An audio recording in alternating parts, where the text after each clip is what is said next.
Salut les footeux. Imaginez, un Arsenal invincible, une machine de guerre qui n'encaisse aucun but en Ligue des Champions, qui pulvérise ses adversaires et qui vient de planter un drapeau au sommet du classement.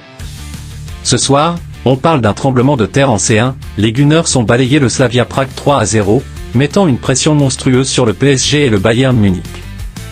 Et pendant ce temps, Naples patine face à Francfort dans un nul soporifique. Vous êtes prêts pour une analyse explosive? Abonnez-vous, likez, et on plonge direct dans l'action. C'est parti pour plus de 20 minutes de pur football avec moi, votre expert en Ligue des Champions. Allons-y. Mes amis, commençons par le plat de résistance, Arsenal contre le Slavia Prague. On est à la 4e journée de cette phase de groupe de la Ligue des Champions, et les Gunners arrivent avec un statut d'invincible. 0 défaite, 0 but encaissé cette saison en C1.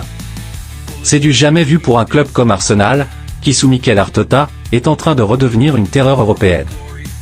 L'objectif? Poursuivre ce sans faute et prendre provisoirement la tête du classement en attendant les autres matchs de la soirée. Le match se joue à Prague, sur la pelouse du Slavia, un stade connu pour son ambiance bouillante, mais ce soir, c'est Arsenal qui a mis le feu. Arteta, malin comme un renard, décide de faire tourner son effectif. Pourquoi?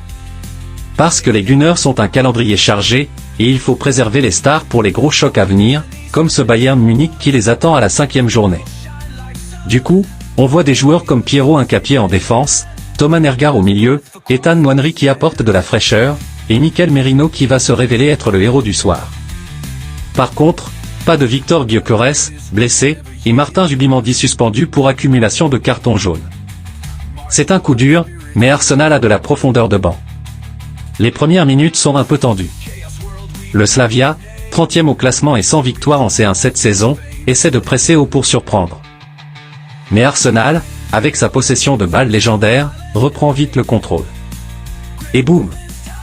À la 32e minute, une main flagrante de Provo dans la surface. Penalty. Qui s'en charge? Bukayo Saka, bien sûr. Le jeune prodige anglais, qui est en train de devenir l'un des meilleurs ailiers du monde, ne tremble pas. Il place le ballon au fond des filets, 0-1 pour Arsenal. Les Gunners mènent, et le Slavia semble déjà apathique. En première mi-temps, Prague n'a pas cadré une seule frappe. C'est la domination totale des Londoniens. Maintenant, parlons tactique. Arteta a mis en place un 4-3-3 fluide, avec Merino en faux neuf pour compenser l'absence de Gyökeres. Et ça marche à merveille. Declan Rice au milieu dicte le tempo, distribuant des ballons longs comme des missiles. Leandro Trossard sur l'aile gauche est un poison constant. La défense tchèque est dépassée, et le gardien Markovi, seulement 24 ans, va vivre un cauchemar. On passe à la seconde période, et là, Arsenal accélère. À peine 46e minute, Merino frappe. Sur un centre millimétré de Trossard, l'Espagnol, positionné en pointe, catapulte le ballon de la tête. 0-2. Merino, habituellement milieu relayeur, montre qu'il peut dépanner en attaque. Il fait mal, très mal à la défense adverse. Le Slavia est KO debout. Mais ce n'est pas fini. À la 68e, sur un long ballon de Rice encore lui. Markovi hésite. Erreur fatale. Merino anticipe, devance le gardien et place une tête lobée parfaite. Doublé pour Merino. 0-3 Arsenal est intouchable.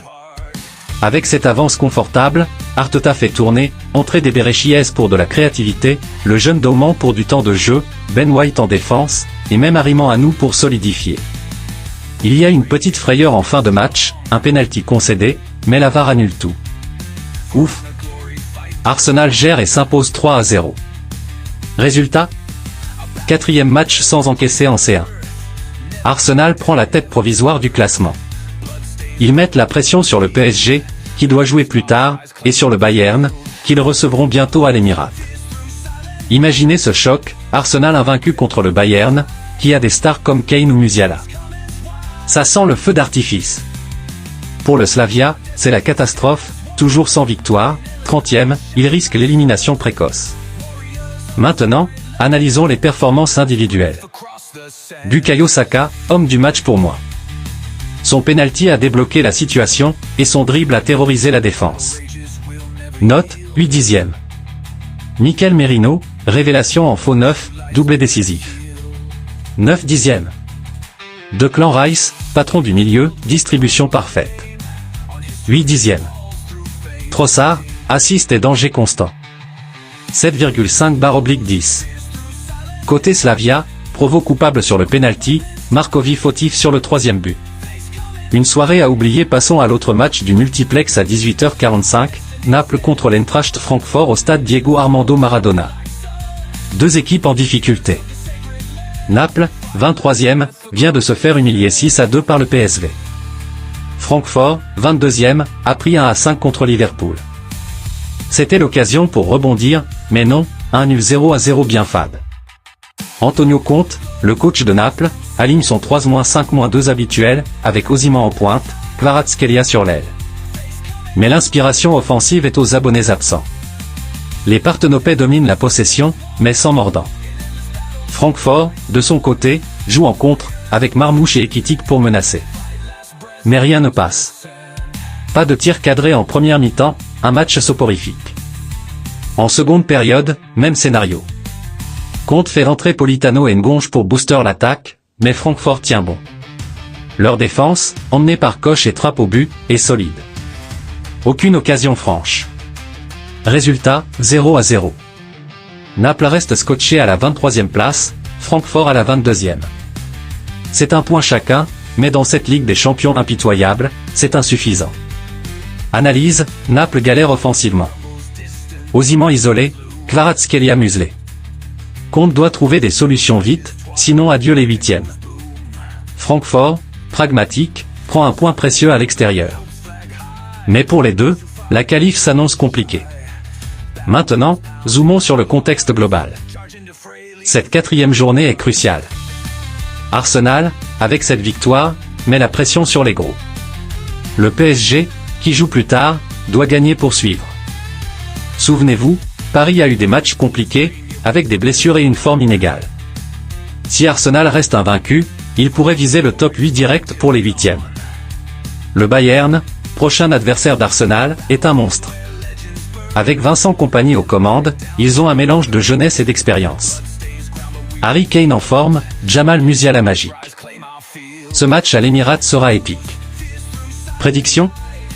Arsenal gagne 2-1, grâce à leur défense de fer. Pour Naples, ce nul est un coup dur. Conte, connu pour ses titres en Serie A, peine en Europe. Ils doivent battre des équipes comme Francfort pour remonter. Sinon, risque de play-offs ou pire. Francfort, de leur côté, montre de la résilience. Après la claque contre Liverpool, ce point à Naples est moral. Mais avec des équipes comme le Real, City ou Barça dans la course, c'est dur. Parlons standing provisoire. Arsenal en tête avec 12 points, supposons, basé sur 4 victoires. PSG et Bayern autour de 9 à 10 points. Naples et Francfort vers 4 à 5 points. La phase de groupe est longue, 8 journées, mais les premiers matchs comptent double. Histoire du Slavia, club tchèque historique, vainqueur de coupes européennes dans les années 90, mais ancien moderne, il galère. Arsenal, au contraire, renaît. Arteta a transformé le club, de la 8e place en PL à contender en Europe. Joueur à suivre, Merino, arrivé de la Real Sociedad, s'adapte parfaitement. Saka, futur ballon d'or. Rice, le rock. Comparons à d'autres matchs. Imaginez si le PSG perd ce soir, Arsenal les distance. Ou si le Bayern cartonne, pression maximale. Et vous, que pensez-vous? Arsenal champion d'Europe cette année? Naples relégué aux playoffs? Commentez en bas. Si vous voulez plus d'analyse, abonnez-vous. Prochain vidéo, preview de la 5e journée. Résumé, Arsenal impressionne, mais la pression sur PSG et Bayern. Naples déçoit. La Ligue des Champions est folle. Merci d'avoir regardé, liké, partagé. À bientôt pour plus de foot.